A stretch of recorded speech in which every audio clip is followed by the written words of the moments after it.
নমস্কার বন্ধুরা, আপনাদের সকলকে অমৃত দিশারি ইউটিউব চ্যানেলে স্বাগত। কালিকা পুরাণের ষষ্ঠ পর্বে আমরা শুনেছিলাম ব্রহ্মা কর্তৃক কামদেবের কাছে আদ্যাশক্তি মহামায়ার স্বরূপ বর্ণনা। আশা করি আপনাদের সকলের সেটি ভালো লেগেছে। আজকে আমরা শুনব কালিকা পুরাণের সপ্তম অধ্যায়। সপ্তম অধ্যায়ে কী হতে চলেছে আসুন তাহলে সেটি জেনে নিই। মার্কণ্ডেয় ঋষি বললেন, হে মুনিগণ, এখন তোমরা শোনো কিভাবে ব্রহ্মা শিবকে মোহিত করার জন্য চেষ্টা করেছিলেন। ব্রহ্মা আবার কামদেবকে ডেকে বললেন, শোনো, আদ্যাশক্তি মহামায়া, যাকে আমরা বিষ্ণু মায়াও বলি, তিনি নিজে আমাকে যা বলেছেন তা তোমাকে জানাই।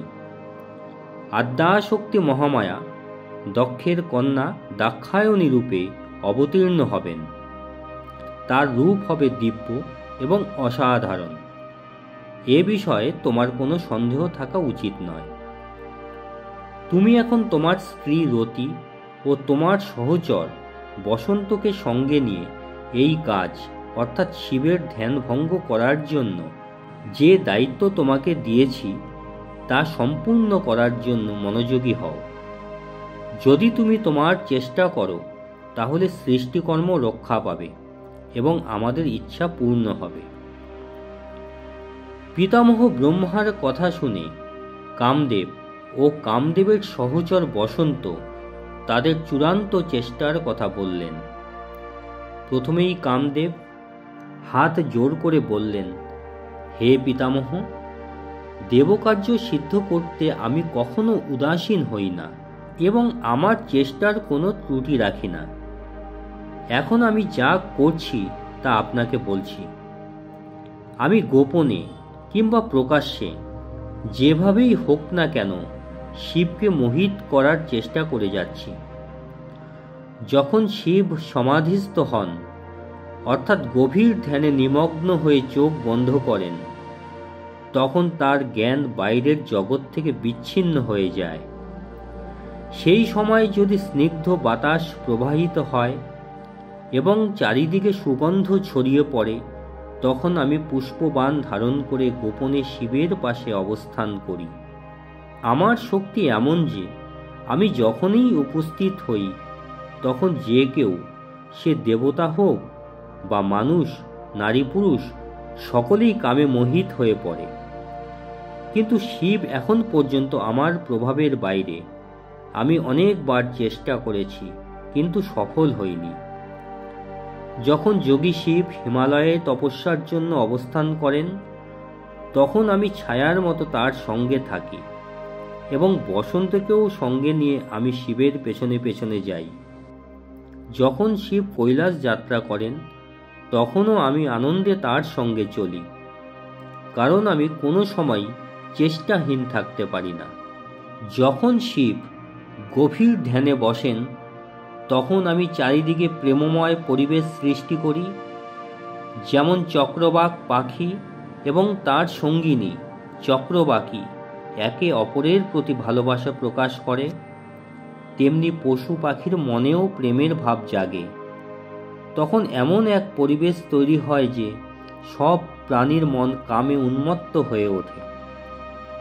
আমি সেই সময় ভাবি, এখনই আমার সুযোগ, শিবের ধ্যান ভঙ্গ করতে হবে। আমি আমার তীর ছুড়ব যাতে তার মনও ব্যস্ত হয়।